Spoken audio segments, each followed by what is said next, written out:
అనగా దూరదేశం నుంచి వెళుతున్నారనుకోండి, ఎంత అశౌచం అండి. మరి మలమూత్ర విసర్జన చేసిన శరీరం ఎంత అశౌచంతో కూడుకున్నది. పైగా మీరు కొంతసేపు నిద్రపోయారు బస్సులో, రైల్లో. నిద్ర ఎంత అశౌచం వస్తుంది. ఎందుకంటే కొన్ని శరీరంలోంచి విసర్జింపబడవలసినవి బయటికి వస్తాయి. నిద్రపోతే పుసులు కడతాయి కళ్ళు.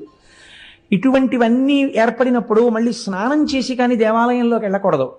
మీరు ఇన్ని అశౌచాలు దగ్గర పెట్టుకుని కాటేజీలో పెట్లు పారేసి ఈ మట్టి చేతులతో, ఈ మట్టి కాళ్లతో వీలైతే ఇంకోసారి శ్రీశైలం కొండ మీద ఒక కప్పు టీ తాగకపోతే ఉండలేనని తాగేసి కాళ్ళు కడుక్కోకుండా శ్రీశైలం గుడి దగ్గరికి వెళ్ళి ధూళి దర్శనానికి వచ్చామండి అని లోపలికి వెళ్ళి ఈ మట్టి కాళ్లతో మోకాళ్ళ మీద కూర్చుని మట్టి చేతులతో శివలింగాన్ని ముట్టుకుని చెమట పట్టేసిన మొహంతో శివలింగం మీద తల తాటిస్తే పొంగిపోతట ఆయన.